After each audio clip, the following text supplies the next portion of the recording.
Mr. President, I'd like now, in another place of the Congressional record, if that's appropriate, to talk about National Police Week. Without objection. Mr. President, I rise today to pay tribute to our police officers. All around the country, the men and women in blue serve us every day, in Ohio and every state represented in this chamber. This week is National Police Week. In normal times, right now, we'd have tens of thousands of officers here in town. They do a big parade every year. We'd have them in our offices. We'd get to meet with them and thank them for their service.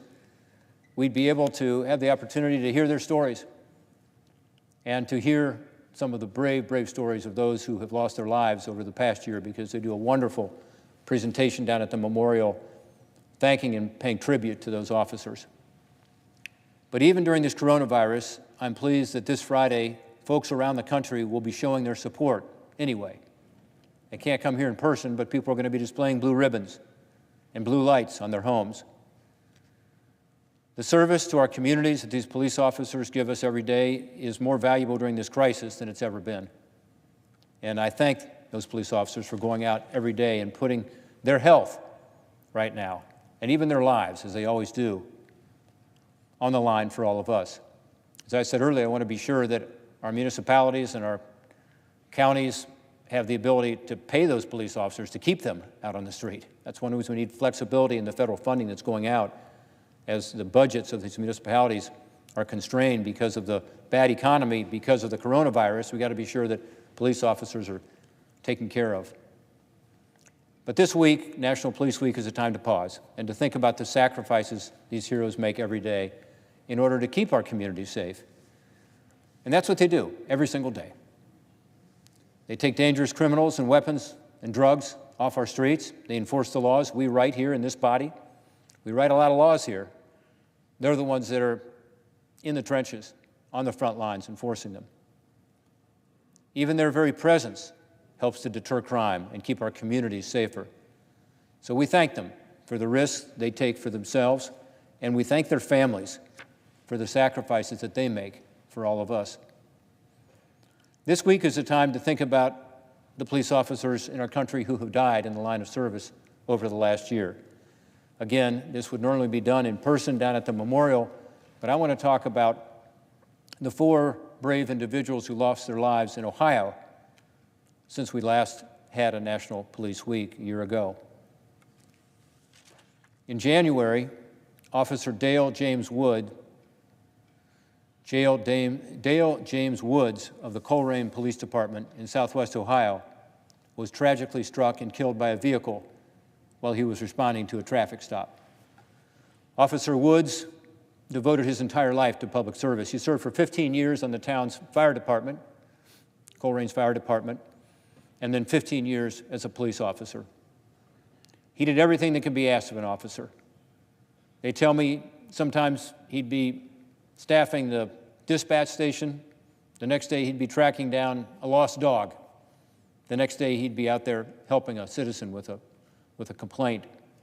He did everything that was asked of him with unwavering professionalism and the commitment that we all come to expect from our police officers. Thank you, Officer James. Officer James Woods of the Coleraine Police Department, thank you. The same can be said for Claremont County Sheriff's Deputy William Lee Brewer, Jr., who died in the line of duty in February of 2019 during a standoff with a criminal. Deputy Bill Brewer was a 20-year veteran of the force.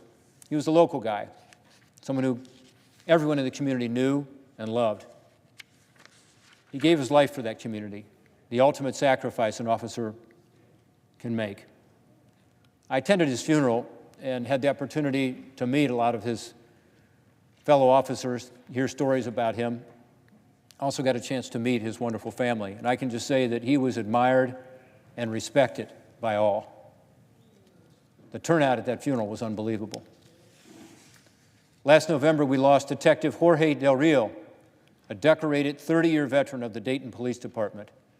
Detective Del Rio had been working with the DEA, Drug Enforcement Agency, on a task force to crack down on drugs coming into a community that has been ravaged by the opioid crisis. This is during a time when Dayton was one of the communities in the country that had the most opioid overdoses and all the crime related to that. And George Del Rio was there to help. He was shot twice in the face while serving a warrant in relation to an investigation into drugs. From the crime scene, investigators recovered cash, fentanyl, the deadliest of all the opioids, and marijuana, along with weapons. Detective Del Rio fought bravely for his life, but in the end, these wounds were too much to bear. This is an issue that's very personal to me. I've spent a lot of my time working on this drug crisis, trying to get Congress to pass legislation to stop this addiction so that officers like Detective Del Rio don't have to fight and die fighting this scourge in our communities. I was honored to attend Detective Del Rio's visitation, where I joined hundreds of grateful citizens at an arena. It was unbelievable the turnout. Again, fellow officers, DEA officers, police officers. Officers came from all over the region. When I spoke with his wife, Kathy, and their family, I told them his sacrifice was not in vain, and he will always be remembered as a hero to Dayton, Ohio. And earlier this spring, we lost another hero, Springdale Police Officer Kay LaFay Grant.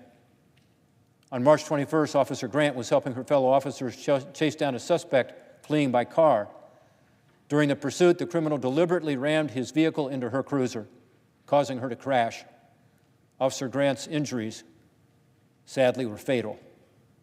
An 8-year veteran of the force, she was the first ever casualty of the Springdale Police Department and the first female law enforcement officer in the tri-state area to die in the line of duty in more than 100 years.